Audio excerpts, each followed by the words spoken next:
Halo teman top, selamat datang kembali di channel Story Talks. Pada video kali ini, kita akan membahas tentang beberapa penemuan kontroversial yang ternyata membuat para penemunya merasakan penyesalan versi Story Talks. Dari penemuan senjata hingga teknologi yang mengubah dunia, cerita-cerita ini mengajarkan kita tentang dampak tak terduga dari inovasi manusia. Sebelum kita mulai, jangan lupa untuk subscribe dan nyalakan lonceng notifikasinya ya, agar kalian tidak ketinggalan pengetahuan-pengetahuan menarik lainnya. Are you listening? Damn. Nomor 7. Robert Oppenheimer dan Albert Einstein. Robert Oppenheimer dan Albert Einstein adalah direktur proyek Manhattan selama Perang Dunia Kedua yang bertanggung jawab dalam pengembangan bom nuklir. Berdasarkan rekomendasi Einstein, Presiden Franklin D. Roosevelt membentuk sebuah tim untuk menyelidiki kemungkinan menggunakan reaksi rantai nuklir sebagai bom atom. Oppenheimer memimpin proyek Manhattan yang menghasilkan bom nuklir pertama di dunia. Penemuan bom atom ini berhasil berkat arahan Robert Oppenheimer dan konsep Albert Einstein.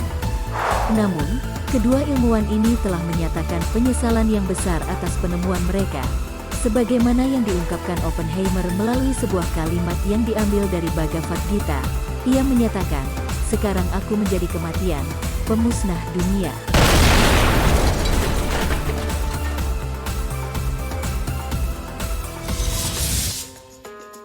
Nomor 6. Mikhail Kalashnikov. Anda pasti sudah pernah mendengar tentang senapan AK-47 yang sangat mematikan. Selama Perang Dunia Kedua, insinyur Soviet Mikhail Kalashnikov mengembangkan senapan yang tidak pernah ia kira akan menjadi senjata pilihan pertama bagi banyak pemilik geng, teroris, dan para diktator. Dia menyesali dan berbicara tentang penemuannya berkali-kali dalam hidupnya yang panjang. Setahun sebelum kematiannya pada tahun 2013, di usia 94 tahun, penemu ini menulis surat yang berisi penderitaannya kepada kepala gereja, seperti yang dilaporkan oleh Izvestia. Di dalam surat tersebut, Kalashnikov mengaku bahwa rasa sakit spiritualnya tidak tertahankan.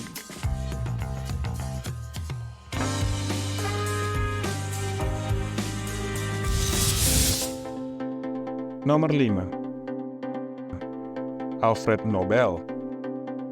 Alfred Nobel adalah orang yang memulai penghargaan Nobel Perdamaian, namun ironisnya ia juga yang menciptakan salah satu dinamit pertama pada awal tahun 1860-an. Namun, ketika ia melihat orang-orang menyalahgunakan ciptaannya dengan niat untuk membunuh, ia menyesali penemuannya yang hebat ini. Lebih jauh lagi, saat saudaranya meninggal, surat kabar memberi judul cerita sebagai Pedagang Kematian. Hal ini membuat Alfred Nobel merasa khawatir, mempertanyakan apakah ini adalah warisan yang telah ia pilih untuk ditinggalkan. Ini mendorongnya untuk menemukan penemuan besar berikutnya, yaitu penghargaan Nobel Perdamaian. Alfred meninggal di Italia pada tanggal 10 Desember tahun 1896.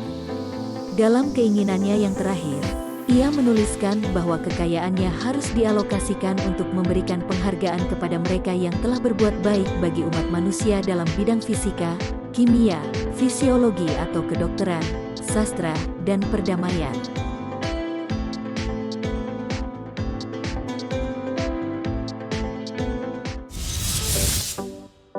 Nomor 4. Wright bersaudara. Wilbur dan Orville Wright adalah pionir penerbangan Amerika. Pada tahun 1903, Wright bersaudara membuat pesawat terbang bertenaga mesin pertama, tahan lama, dan terkendali, dengan menempuh 2 mil selama penerbangan operasional pertamanya. Wilbur dan Orville Wright mengabdikan hidup mereka untuk memproduksi pesawat dan akhirnya mewujudkan impian manusia untuk terbang di angkasa. Ketika mereka menjual penemuannya itu kepada militer Amerika Serikat, Orville Wright mengungkapkan kesedihannya atas penemuannya yang digunakan dalam Perang Dunia Kedua. Penyesalan Orville Wright diungkapkannya dalam sebuah koran bernama St. Louis Post pada tahun 1943, yang mana ia menginginkan penemuannya digunakan untuk menciptakan perdamaian.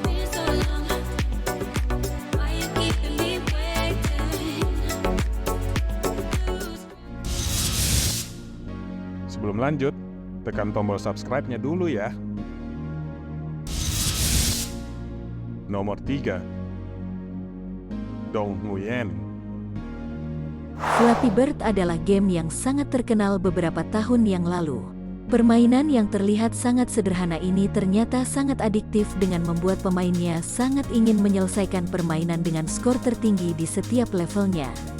Permainan ini juga ternyata banyak mengundang kontroversi di mana banyak pemain yang merasa frustasi karena tidak dapat menyelesaikan setiap tingkatannya. Unduhan melonjak dan kontroversi berkobar hingga akhirnya, setelah 50 juta unduhan dan pendapatan iklan sekitar $45.000 per hari, Nguyen merasa sudah cukup dan mengumumkan bahwa ia akan menarik permainan tersebut dari Play Store. "Saya tidak bisa lagi menahannya," tulisnya di Twitter. Ternyata, pemberitaan tentang permainan ini telah menarik perhatian pers dunia dan Nguyen diserbu oleh panggilan, tweet, dan email. Penghapusan permainan dari Play Store tidak banyak mengurangi pemberitaan. Nguyen menerima banyak ancaman pembunuhan dan pesan-pesan yang memojokkan dirinya.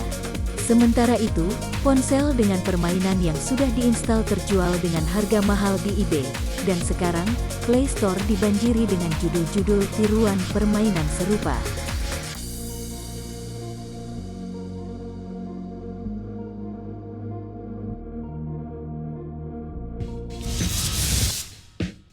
Nomor 2.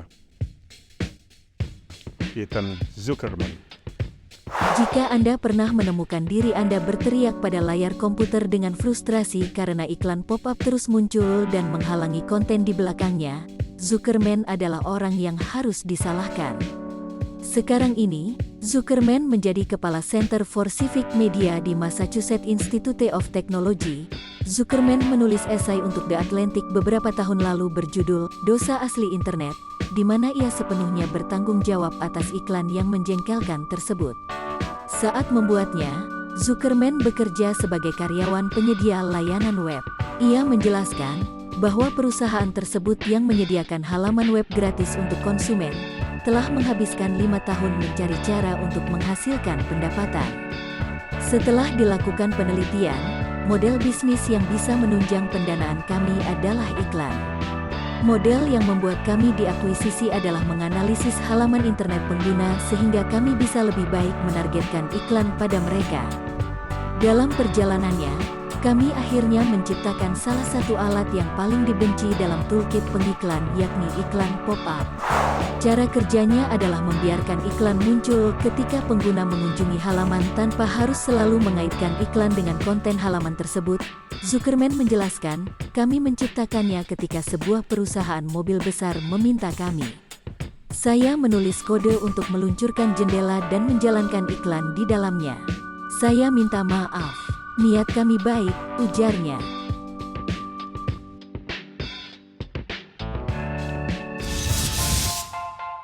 Nomor 1.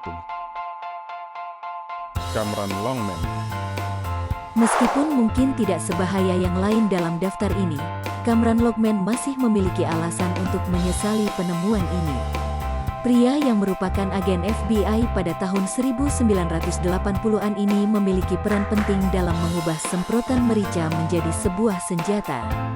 Ini sangat penting terutama bagi perempuan terkait dengan kejahatan seksual dan orang-orang yang mungkin menyerang mereka. Namun, sebagai senjata, aparat keamanan telah mulai menggunakannya terhadap warga sipil pada saat demonstrasi, yang menimbulkan banyak protes. Para aparat kepolisian dalam beberapa kesempatan secara terang-terangan menyemprot demonstran dengan semprotan merica. Hal ini cukup menghentikan para demonstran. Tetapi, perbuatan tersebut dianggap sebagai pelanggaran hak sipil. Padahal para demonstran tidak melawan, tetapi polisi tetap menyemprot mereka dengan semprotan merica. Nah, itulah tadi beberapa kisah menarik tentang penemuan-penemuan kontroversial yang disesalkan oleh penemunya. Sebuah pengingat bahwa meskipun inovasi dapat membawa kemajuan besar, dampaknya tidak selalu dapat diprediksi. Kita bisa belajar banyak dari cerita-cerita ini tentang tanggung jawab dalam mengembangkan teknologi yang memiliki potensi besar. Menurut kalian, penemuan apa yang paling mengejutkan? Kasih pendapat kalian di kolom komentar ya. Terima kasih sudah menonton video ini. Sampai jumpa di video pengetahuan berikutnya.